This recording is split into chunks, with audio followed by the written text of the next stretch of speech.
Дневник на ТВ+. Следуваат дел од денешните настани. Новороденчето на Табановце се родило живо. Светскиот ден на населението посветен на тинеџерките. ЦИТ организираше работилница насловена Одржлив развој.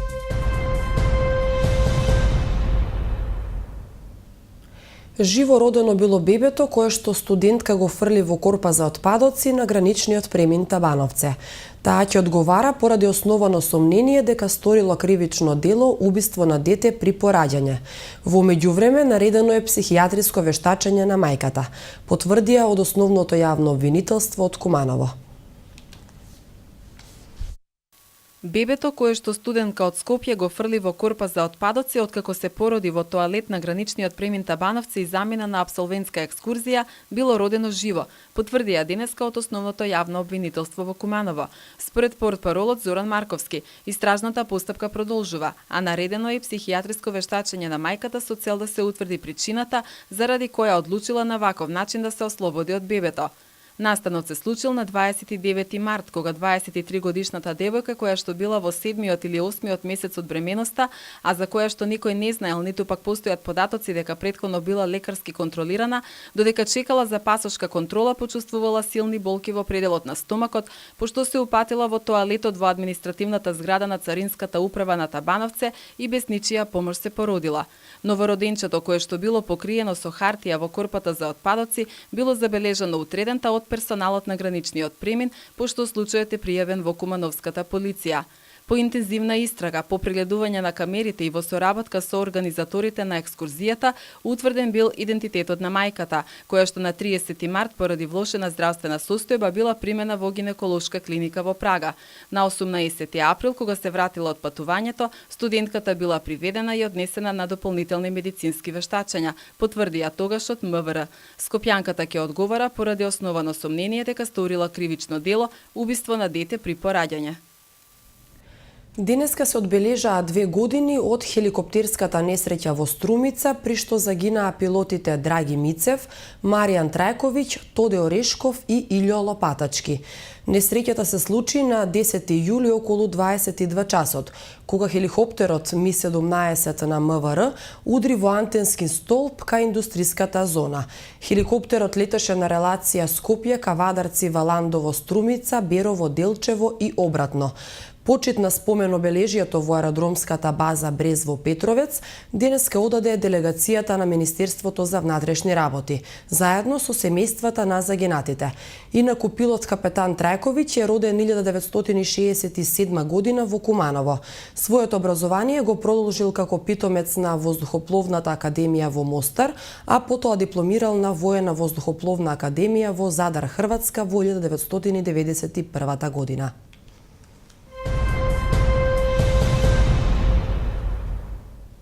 Инвестирање во младите девојки е темата на Светскиот ден на населението.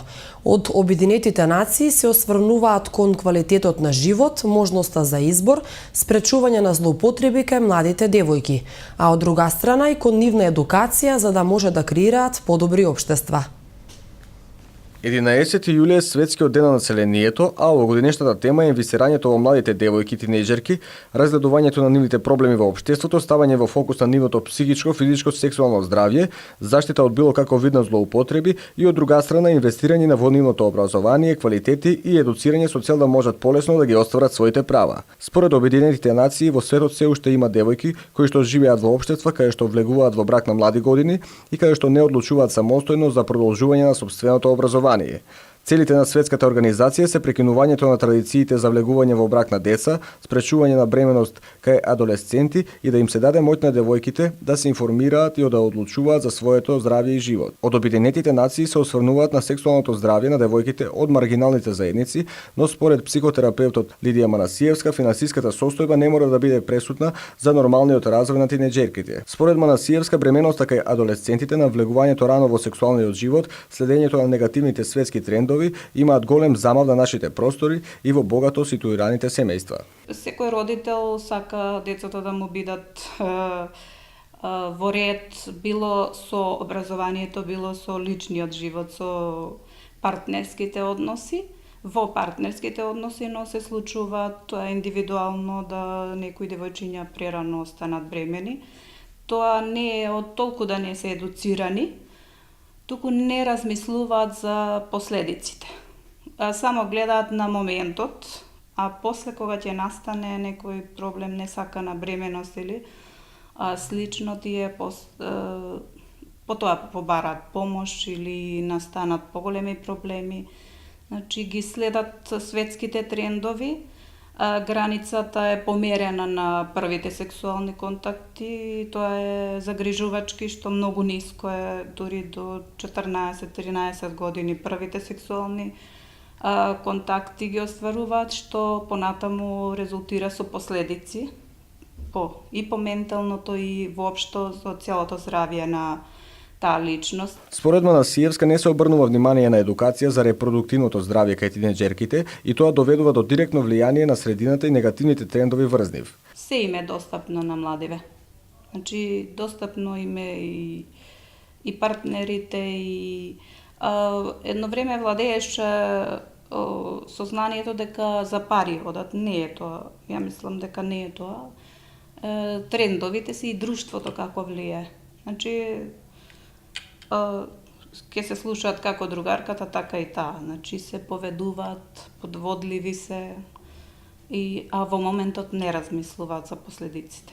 Манасиевска посочи дека родителите и институциите можат да реагираат со совети, но според неја најефективно би било кога девојките сами би се едуцирале за да се заштитат и правилно да реагираат. Најбитно од себе и како порака да им пратам на младите да тие самите да размислат за своето здравје. Никој друг, дали родител било или професори или не знам околината, нема да им придонесе како само тие свесност да си развијат за своето здравје понатаму, за да продолжат и здрави генерации натаму мислам да раѓат и деца здрави и све. Се е повржено. Со програмата, Фондот за население на Обединетите нации со своите совети и услуги им помогна на 11,2 милиони девојки од 10 до 19 години во пристапот кон сексуално и репродуктивното здравје. Заменик министерот за внатрешни работи Аги Мнухију вчера го посети граничниот премин Табановце со цел одблиску да се види спроведување на планот и новата методологија на работењето на граничните премини. Од планот реално се очекува да се намали времетреењето на вршење на контрола на патни исправи, зголемување на квалитетот на вршење на тековните обврски, како и унификација и вклопување на граничните контроли со земјите од Европската унија.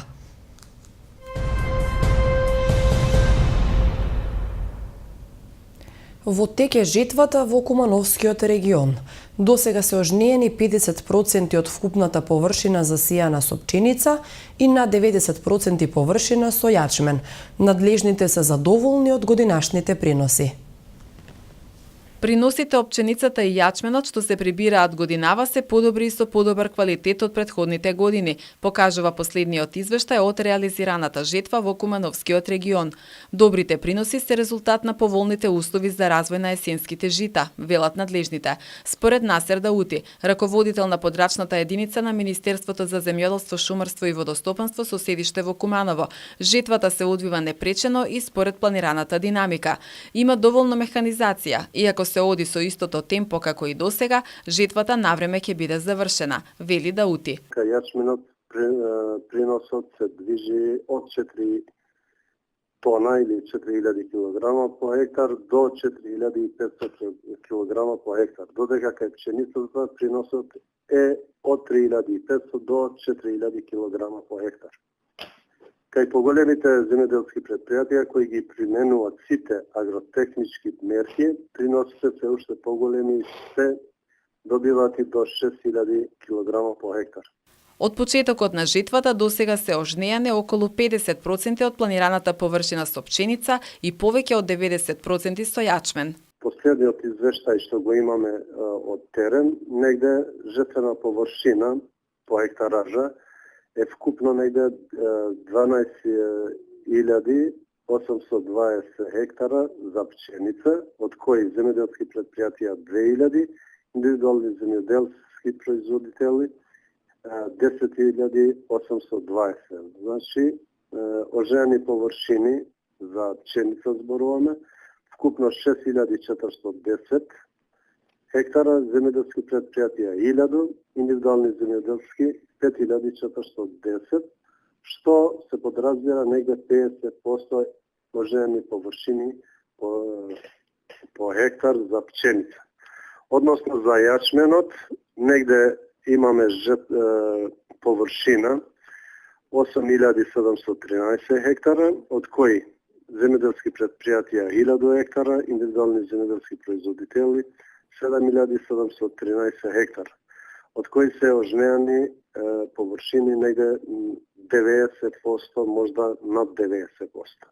И покрај добрите приноси, и оваа година посочуваат надлежните остануваат истите проблеми, како што се пласманот на земјоделските култури, односно откупот на пченицата, несоодветното складнирање на житото и слично. Бензините од полноќ поевтинуваат за 2, односно денари половина, а дизелот и екстра лесното масло за домаќинство за 0,5 денари, одлучи регулаторната комисија за енергетика. Малопродажната цена на Евросупер БС од 95 октани ќе изнесува 61 денар, додека Евросупер БС од 98 октани ќе изнесува 63 денари. Новата цена на евродизелот ќе биде 49 денари, а на екстра лесното масло за домаќинство ќе изнесува 37 денари. За 1,1 денар поскапува килограм мазут и ќе чини 22 денари.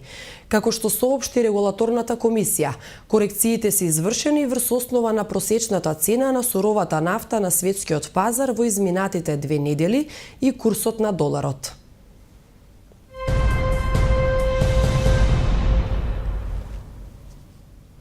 Над 40 активни чинители во општеството денеска имаа можност да присуствуваат на лабораторијата на идеи насловена Одржлив развој.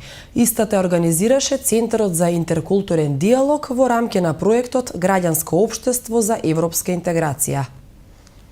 Одржлив развој е насловот на работилницата Лабораторија на идеи, која што ја организираше Центарот за интеркултурен диалог во рамки на проектот Граѓанско општество за европска интеграција. Над 40 активни чинители во општеството, пред се представници на граѓанскиот сектор, имаа можност да ги споделат своите мислења и идеи со кои на крај ќе се дојде до еден вид на производ кој подоцна може да се имплементира. Работилницата трае денеска и јутре и така се замислени дводневни работилници. Досега се одржа една работилница на тема дискриминација и во наредните 2 недели следуваат уште 3 работилници од по 2 дена во Скопје кои што ќе бидат на темите млади, медиуми и маргинализирани заедници. 5 настани кои што ќе се случат во Куманово, Скопје и Битола во наредниот период, кои што ќе истражуваат на различни теми како што се дискриминација, млади, одржлив развој, медиуми, маргинализирани групи. И идејата на овие настани е да од овие настани добиеме 5 иницијативи кои што ќе бидат имплементирани во периодот од октомври до декември 2016 година. Самиот проект ќе им понуди можност на 20 лица да заминат во студиска посета на Брисел, која ќе се одржи во октомври годинава. Граѓанските организации и другите чинители кои што се присутни овде на оваа работилница, утре ќе работат на конкретни идеи, така да тоа ќе ни помогне подосна проектот да продолжи да работи пред се на тоа да се реализираат некои од тие идеи. Разговорите се движат во насока на тоа како младите гледаат на одржливиот развој, каде ја видат можноста тие да се вклучат и во исто време останатите чинители, како и имаме денеска и представници на институциите, каде што зборуваат за тоа што досега се работело, каде ни е потребна се уште работа и како можат граѓанските организации пред се да бидат вклучени во тој дел. Проектот е поддржан од Европската Унија од програмата ИПА за развој на државата. Библиотеката Тане Ѓоргиевски заедно со издавачката куќа Антолог организира летен сајам на книгата, кој ќе започне од утре. Кумановци ќе можат пред влезот на библиотеката да набават нови наслови со специјални летни намалувања и сајамски попусти. Сајамот ќе работи од 10 до 19 часот, а ќе трае до четврток.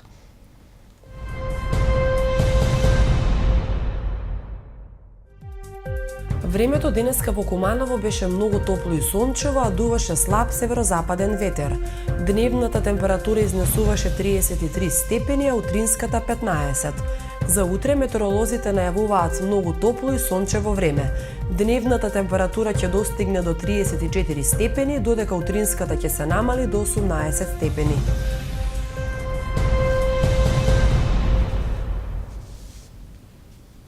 Тука е крајот на денешното издание на Дневникот. Имајте убава вечер.